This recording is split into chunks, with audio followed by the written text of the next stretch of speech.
the Qur'an is complete and the Qur'an is perfect. But tafsir has to be updated all the time. It's wrong to think that once you've got a tafsir you can refer to that and that is it. Because tafsir is about the understanding of the Qur'an, and in that it is about not just understanding the words, but also the requirements related to the Qur'an. Because the Qur'an as a book of guidance is not just a book of information, it's a book that requires you to act upon it. Now when you implement information, when you implement something, of course you relate to a particular real-time situation, society we live in or whatever, the geographical environment and so on. And when you interact with a particular time-space environment, then that interaction will each time be slightly different from at any other time you would implement the same injunction or what it is. So whilst the Qur'an contains sufficient guidance for any time and space, you can't just go back and say, well, somebody's done this at that time in that place, and so that's what it's going to be for all times. The tafsir is a means of understanding what the Qur'an means, what it requires from us by way of acting upon it, and you always have to have a fresh look at it depending on changed circumstances. Having said that, of course you don't do that like reinventing the wheel starting from the very beginning. You need to go back to what people have already said about it, because it helps you understanding their approach, and you can add to that, or you can maybe move away from something that was more time limited, but you don't have to start from scratch. Tafsir is a term that means something like explanation. Now, explanation means making things clear or apparent. That doesn't mean that the ayahs of the Qur'an aren't clear or apparent as such. It just means that we need to reflect on them because they have a certain depth, sufficiently to understand what their meaning is. So it becomes clear and apparent to us. Even so that clarity is in there, we need to bring it out. That is what tafsir essentially stands for. Tafsir is of course only a minor aspect of the science of Qur'an, and the science of Qur'an is only one of the many bodies of knowledge of Islam altogether. Of course, at the time of the Prophet Muhammad ﷺ, these things were in a way understood naturally. The people around him understood what he was doing. They had him as a living example. These sciences, or ulum al-Quran and so on, all that got codified at a later stage. It's separated into distinct disciplines at a later stage. And that formalization is not necessarily always helpful, because a lot of it can be done intuitively as well. But it's necessary because of the complexity involved, because we don't have the benefit of having the authoritative person to interpret the Qur'an living amongst us. And so whilst he combined a lot of different aspects, we need to separate them to fully understand them, or to attempt to understand them, because nobody can be a specialist in everything. And there is supported in the Qur'an this idea of specialization. And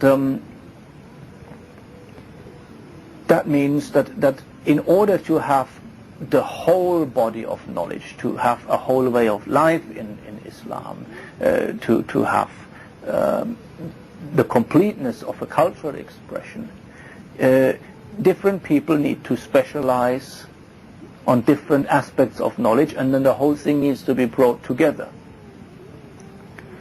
that doesn't mean that you separate them and they have nothing to do with each other. So there is, let's say, fiqh, to do with legal interpretations of what is Islamically permitted, forbidden, recommended, frowned upon, to be able to judge between people and so on. And of course, fiqh does rely both on the Qur'an and Hadith and other sources. There is the ilmu rijal, for example, the knowledge of who transmitted what, because in the end the Qur'an wasn't revealed to anybody we know.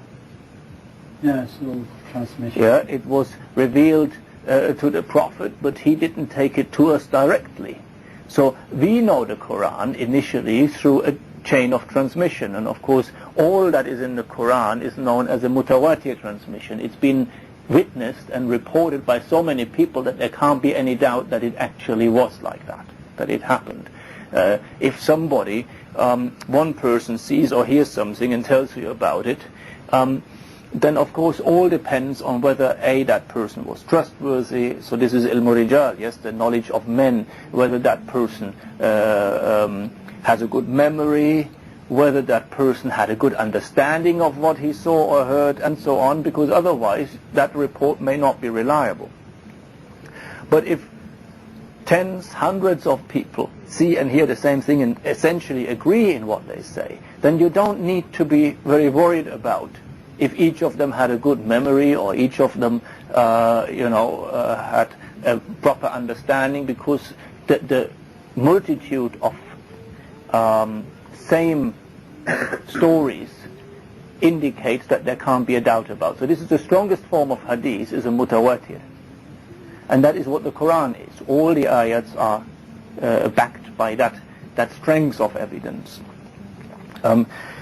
But otherwise for hadith you have various disciplines again to look at that, and we have in the Qur'an the question about what is called asbab nuzul, the reasons for revelation. So in other words, why or what does a certain ayat relate to? It's quite often misunderstood in that people think this is why the ayat was revealed.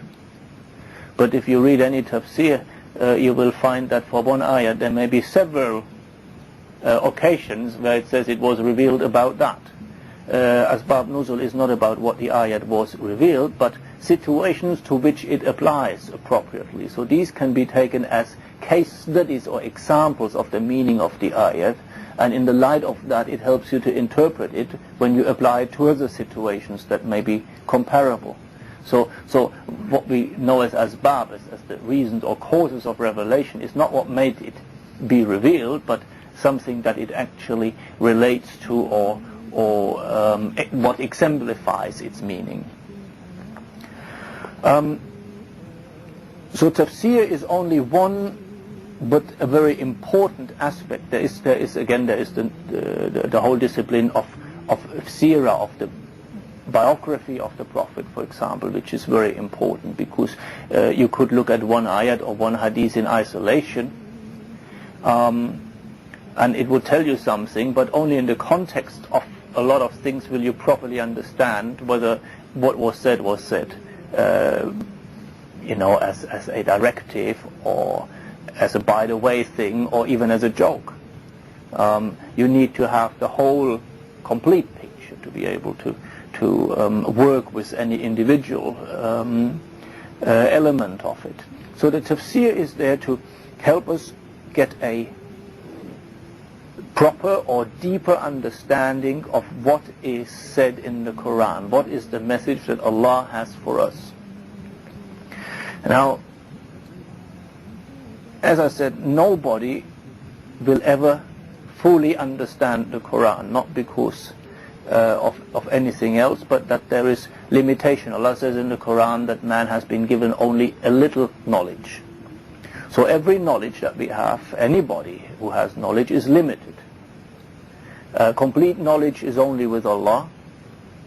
And even if people get together, which of course increases the amount of knowledge that is available to a society, that in itself is limited in time, in space, and so we will not be able to ever get the full meaning of Allah's word, because Allah's word is complete and our understanding of it is incomplete.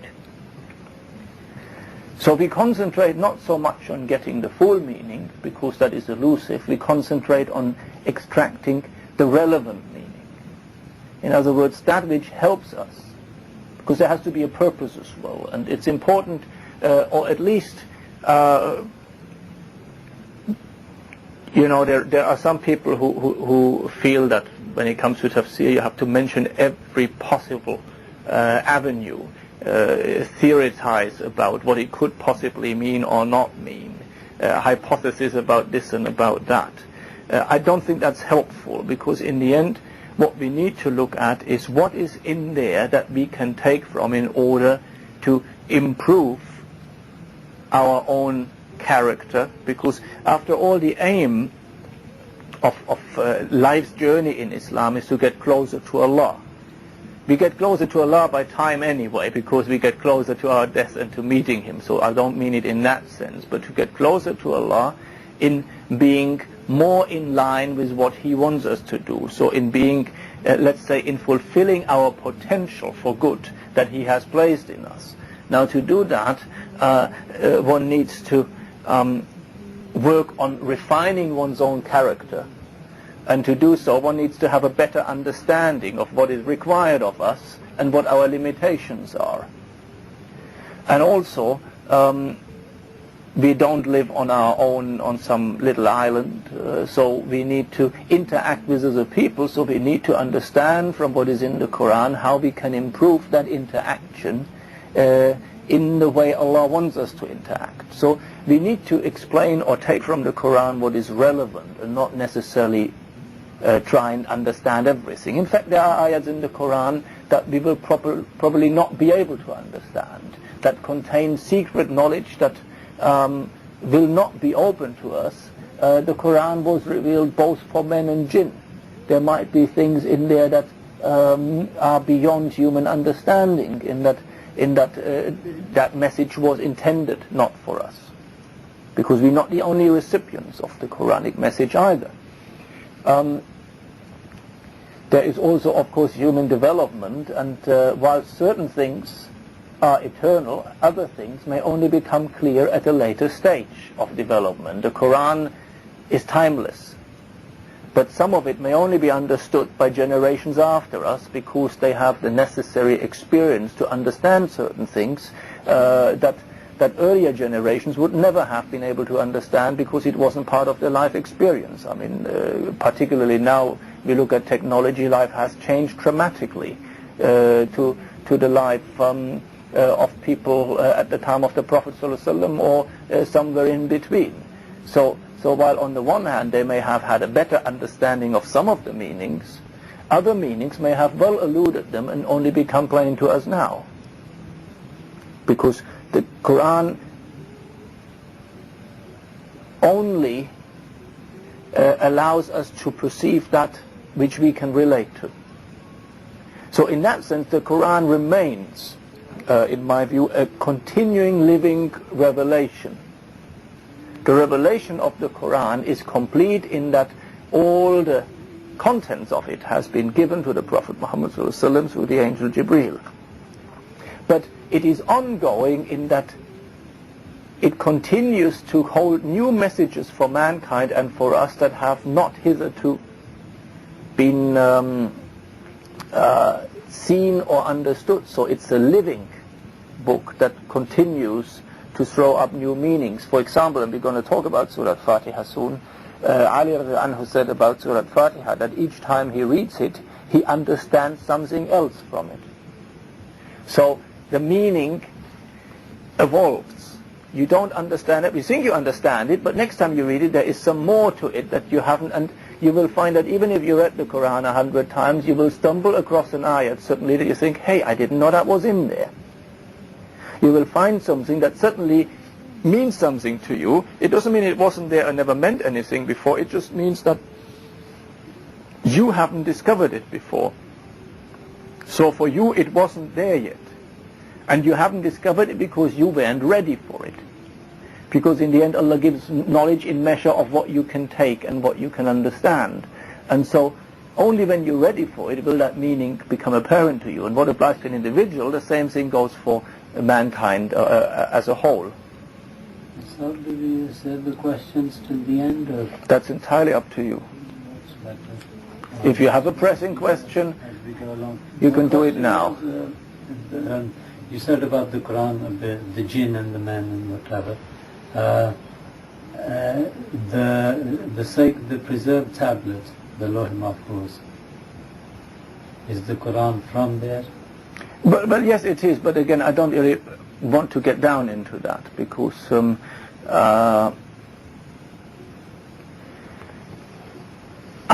going to narrow it down quite a lot. Of course, when we come to the ayat about that, I will talk about it.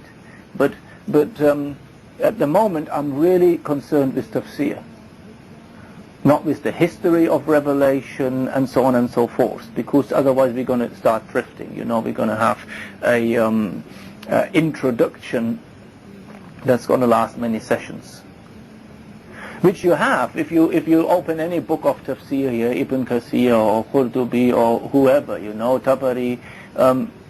The first 100 or 200 pages, you don't get to Surah Fatiha. You will have to discuss the Qur'an itself, why it is a miracle. You will have discussions about transmission of the Qur'an. You will have discussion about how it should be read. Yeah, so you get in the whole issue of tilawat and the proper tilawat and the differences in tilawat. You know, and so on and so forth. It's endless. I don't want to do that at the moment. I just want to maybe throw a little bit in from here and there so we just get a glimpse of it, but really stick to the task of tafsir, because that's what we want to do. But yeah, you can really, I mean, you want to talk about the Qur'an. The Qur'an, just like Allah says, you know, if you had all the trees and all the sea as ink, and the words wouldn't, you know, Allah's word, it wouldn't run out.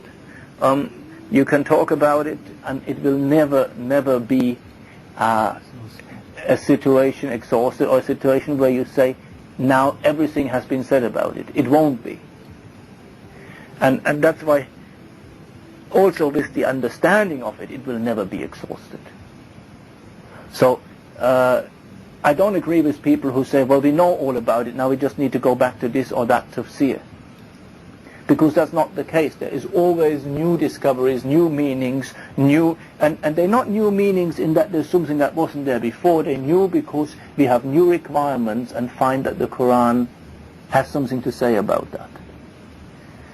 That's why you have always a need for renewed looking at the Qur'an, and renewed interpretation, renewed tafsir.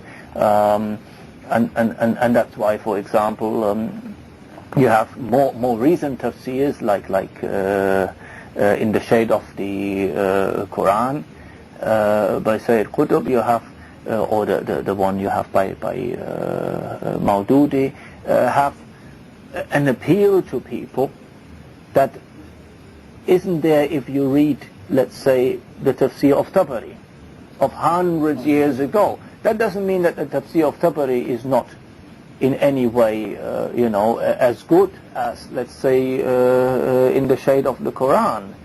To the contrary, it's probably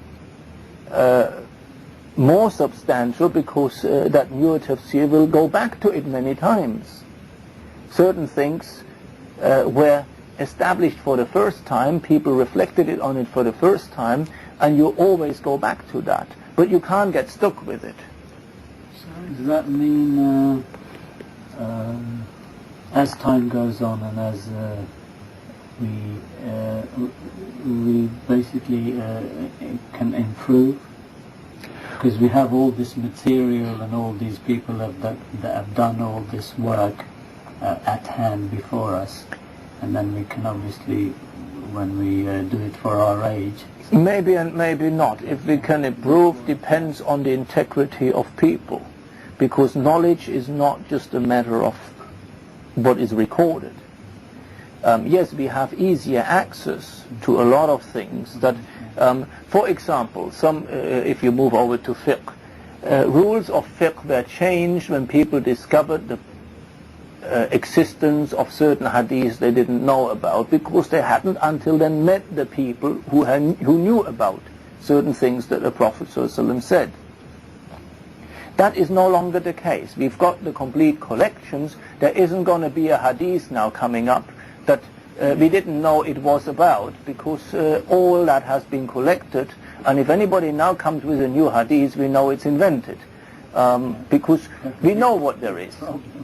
So in that sense we have an advantage, but that doesn't mean that we are cleverer.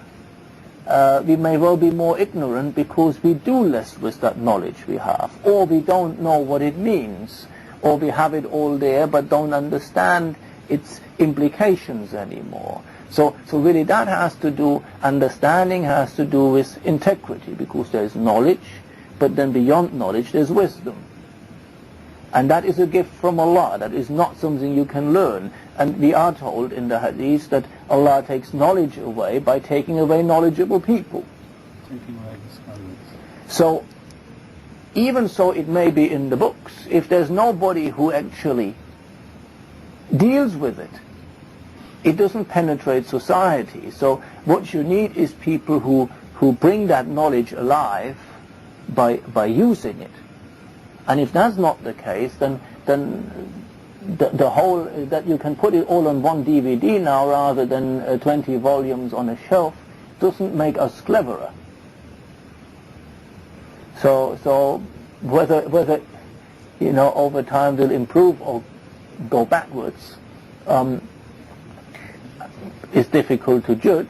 But what we know is that the knowledge itself is preserved, and Allah preserves the Qur'an, and the Qur'an won't disappear. But whether we will apply it or not apply it, whether we'll benefit or not benefit from it, that is a different story. Back to the tafsir.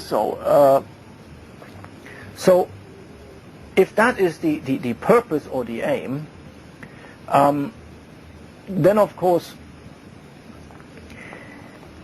there is a certain number of, let's say, ground rules that we must observe to achieve that aim. Because if everybody just went and read and say, yeah, I understand it means this, that is dangerous.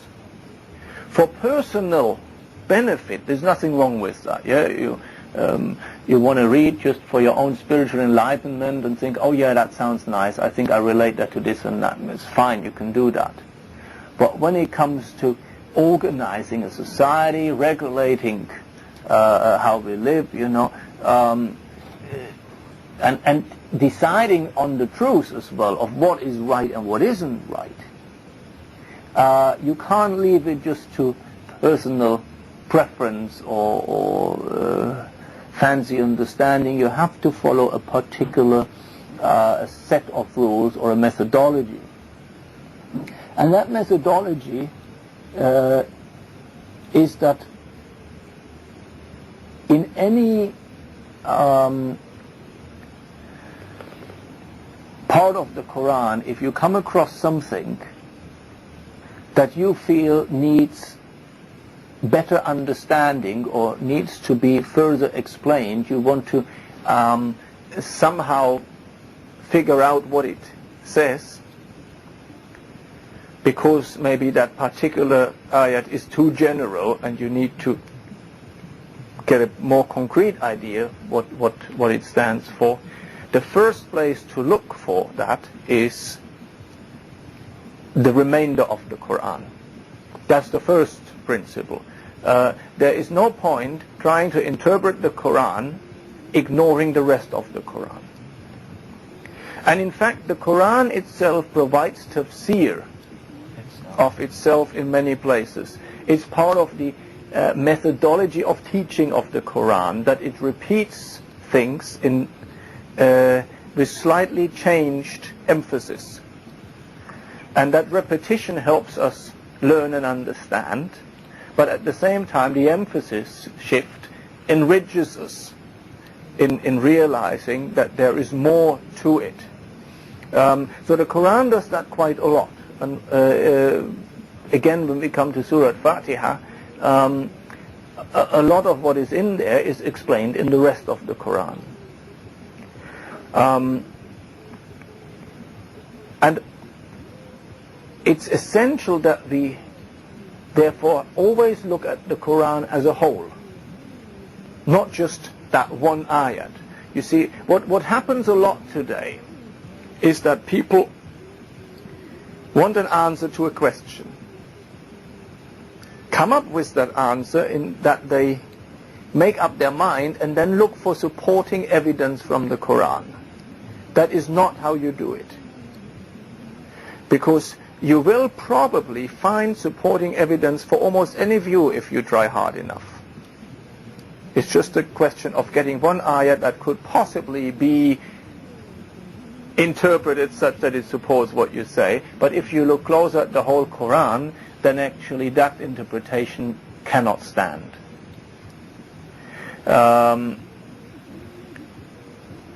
This is a way people use to misuse the Qur'an for other ends, where they just pick one ayat and say, yeah, but the Qur'an says this and that, so it's all right. But when you look at the context, it's no longer all right. So you need to always look at the whole, at the context. You can't just look at the Qur'an itself in one specific place and that's it. Now, to be able to,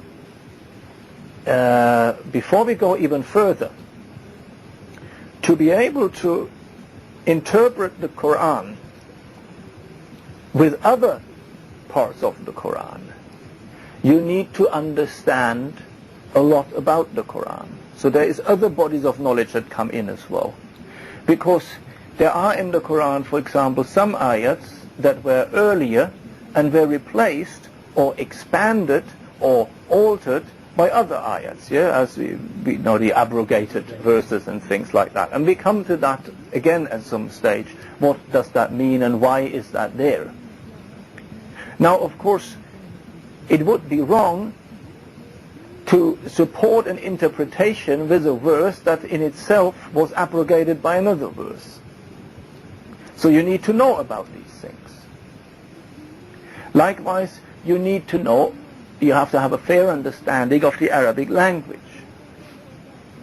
You can't, I'm not saying you can't understand the Qur'an through translation. You can understand quite a lot from the Qur'an through translation. But when it comes to the deeper meaning, you need to have the Arabic language to fully understand what something says and to be safe from possible misinterpretations, because that is the actual word of Allah. The translation, on the other hand, is only as much of that as the translator himself understood and then tried to convey in a different language. So it automatically limits the meaning. There's many other reasons why it limits the meaning, because the structures of one or the other language may be different and you can't express things in exactly the same way. So there are requirements of language, language in the sense that also terminology and the use of terminology. For example, it's no good looking up a word in the Quran in a modern Arabic dictionary. The meaning may have changed because over time we use a term for something else than what it meant at some other time. The term hijab today is used for a face cover. That was never the meaning it is used in the Quran. In the Quran, it's a curtain that separates two rooms. So, meanings, you have to look them up in dictionaries that tell you the classical meaning of the time.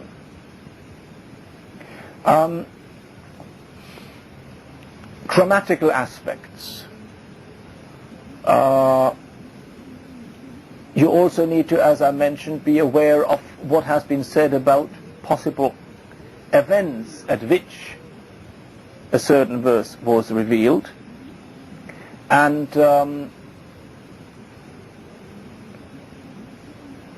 how people reacted to it or what they understood by it.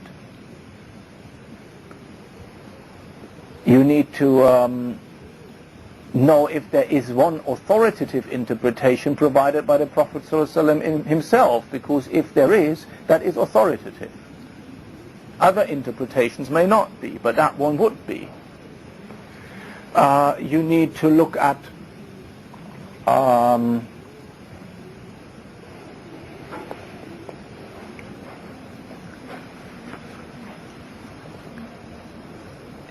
I lost that trail.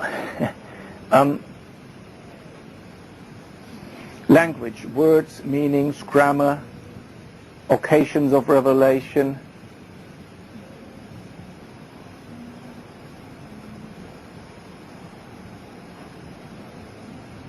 Now, let's move on then. There was something else I wanted to, but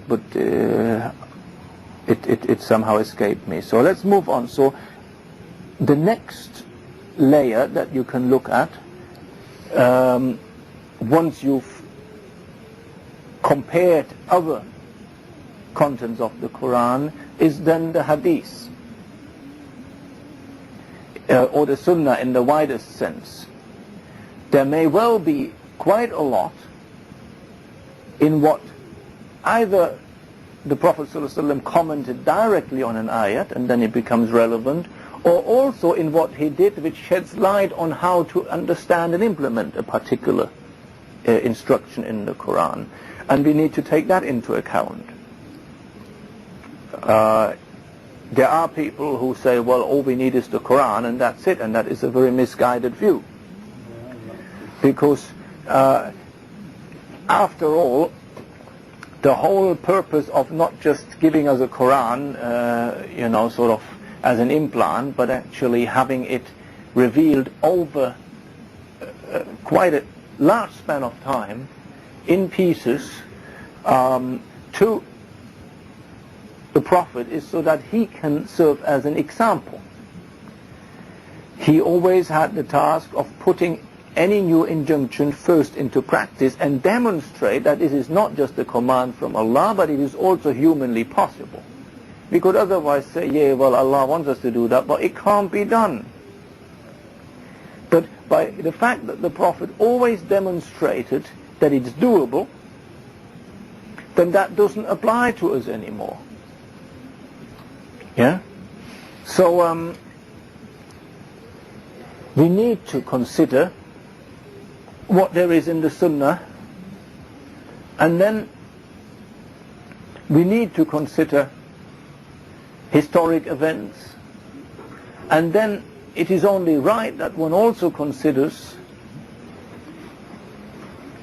whatever other people who have known to have had some substantial knowledge have commented on the Qur'an. So at the time of the Prophet ﷺ, there were people who were more knowledgeable about Tafsir even then than others, and people would go to them and say, what do you think that means? And they would say something, and that is definitely worth looking at, because they had that knowledge. And then in addition, of course, you need to bring in any other available knowledge, because knowledge is of different types. So far we've only talked about revealed knowledge. That is which Allah has made available to us through the Qur'an and through the inspiration He's given the Prophet ﷺ. But there is also acquired knowledge. Yeah, I mean, all technical knowledge, for example, is acquired knowledge. Allah hasn't revealed to us how to fix a car. That is not revelation, but it's still knowledge. Anything to do with technical applications is acquired knowledge. Exploration of the world is acquired knowledge. It's not revealed knowledge. People went out and went on journeys and drew maps to understand what the earth looks like. That's not in the Qur'an. But it's necessary to use that type of knowledge as well to understand the Qur'an. And it assists in its understanding. That's why certain, let's say, meanings only open up once that knowledge has been acquired. The Qur'an talks about, let's say, the development, embryonic development of a new life. Knowledge later discovered about the stages of development helps in understanding the descriptions in the Qur'an. Geographical knowledge helps in understanding certain things the Qur'an says about certain situations or certain events. So that also needs to come into it, and that means that when certain ayats deal with a specific subject matter, then in line with the Quranic injunction, ask those who know. If you don't, you have to go to the expert or specialist. That particular subject. Yeah, so if there is something about, let's say, some medical items in there, then you need to talk to people who've studied medicine. If there's something about warfare, you should talk to military strategists about it, and consult them. What do you think that ayat particularly means? Because these are the people who have knowledge about these things. It's no good asking the man in the street, because they don't understand it necessarily, but other people do. So again, nobody on their own can understand all these things. But a society can, provided it respects knowledge, and also provided it has the humility to say, well, this is something I have to ask somebody else about. I don't know. Yeah? Because ultimately what we know is limited. And I think this is also, I would say, important to make it quite clear at the beginning of this session that when I talk about the tafsir of the Qur'an,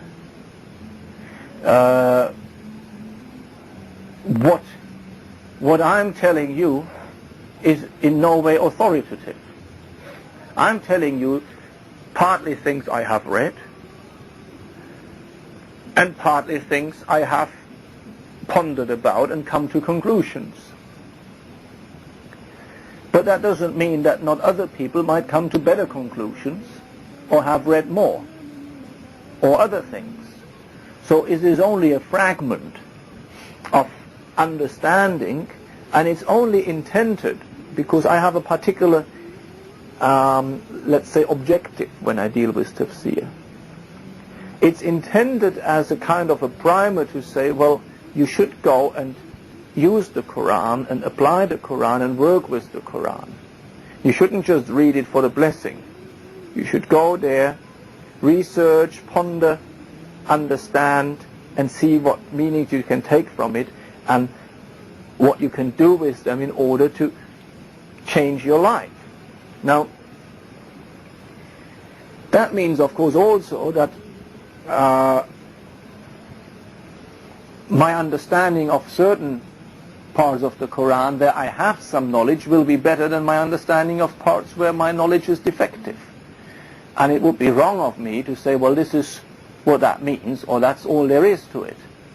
In fact, I might just have to skip over things and say, I don't know much about that. But somebody else might say, yeah, I know what that means, because it's a field that they are familiar with. Of course, there is this encouragement that is very different from what we now have. Even so, I said there is a course for specialization, but there's this encouragement that besides specialization, everybody should have at least a well-rounded knowledge of more than just one specific area. What is sort of general education. You will find that at the time where Islam had its dynamics and actually prospered, the personalities that we know about, the scholars of Islam at any age where we had these kind of personalities, were not limited to just studying astronomy or to just studying hadith or to just studying medicine, but these were people who knew to quite some depth this field, that field, that field, because all that became relevant. But these various disciplines, actually, they studied them. Why? Because they felt they helped them understand the Qur'an. The Qur'an was always at the center of it. You studied astronomy because it helped you calculate prayer times and things like that, and prayer was something you had to do. You studied geography because Allah says travel in the land. So there was this tight connection all the time, but it wasn't a limited search for knowledge. People were really keen to learn.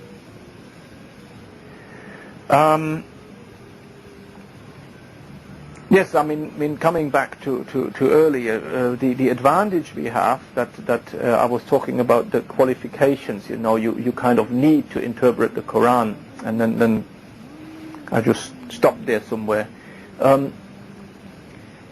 If you want to go and look at hadith in addition to Quran, then of course you would have to have all that knowledge of what hadith is sahih, what hadith is not, and so on. And that is quite involved. And the advantage we have, that a lot of the original qualifications that you would have had in order to be able to actually express an opinion are not as many now as they were then, because a lot of it we can look it up. I don't have to memorize 100,000 hadiths in order to be able. Don't need to. It's there. I still need to know where to look it up, and I still need to know what else to check in case there is. Because even in hadith, it's important to look at, is this an earlier or a later hadith? Even in Quran, it's important to look at, is this particular ayat from Makkah or Medina? Because it is at a different time of the development of the Muslim community and the Islamic message, and that's relevant in its application and so on. So in many ways, a lot of the hard work has been done by others for us. And I can go to other tafsir and read them. But that doesn't mean that just because all that is there, we don't have to do much anymore and just regurgitate it. It means that our effort should be freed up from this hard work of memorizing all those hadiths, or this hard work of studying this and that, and should therefore now we should be able to use the same amount of effort that we would have done just to learn that in taking it further, in looking beyond that and bringing these things together. So the task isn't any less, but we quite have the opportunity to take a fresh look at a lot of things, because we've got all this at our disposal, whereas in earlier times, people didn't have that. People were very strictly fragmented, unfortunately, for many centuries of the Islamic history into certain madhab, and they would only have the body of knowledge their madhab taught. We now have them all available. We can look them up and can look up their reasoning and understand why one came to this and one came to that conclusion, possibly. And that is beneficial when we want to look at what does Islam mean in a particular circumstance that they maybe haven't experienced. And they haven't, because this is, after all, the first time period that Islam in large numbers Muslims in large numbers live under non-Islamic rule. That was never the case. We had the Islamic dominion and the non-Islamic dominion, and we had some kind of treaties between them. But we've never had, we had non-Muslim minorities living under Islamic rule as well, but we never quite had large Muslim minorities living under non-Muslim rule. Which is the case at the moment. Which is what we have now. So these are quite different circumstances. that require nuances. Anyway, I think that's a long enough introduction to what we're going to do, unless you feel I've left something out. You know, if you think there is something that I haven't touched on. So, my objective when we do tafsir is very much trying to bring the Qur'an closer to our own life experience. I will not necessarily dwell a lot on all the historic events and this and that. I mean, any ayat, there are pages and pages you can say, somebody said this and somebody said that and somebody thought it was this and somebody speculated, and I'm not going to go into all that. I will pick from that at times where I feel it is relevant. And that's a judgment I make. It doesn't stop you going and reading some of these and say, well, there are other things and you left them out. Yeah? But to be useful, this exercise, I don't want to get stuck on each and every detail. I rather sometimes pick up some of these just to exemplify some of the methodology. When we deal with the tafsir, my objective is to look at that which helps us apply the Qur'an in our lives, in the world in which we live today, not in somebody else's world somewhere else. So I'm not going to go into a lot of hypotheticals. I'm not necessarily going to go a lot into history and events and that, unless it is necessary for proper understanding, but really going to focus on the meanings that assist us to deepen our own, Islamic understanding, belief, and implementation of it. Right. Let's get to Surah Al-Fatiha then.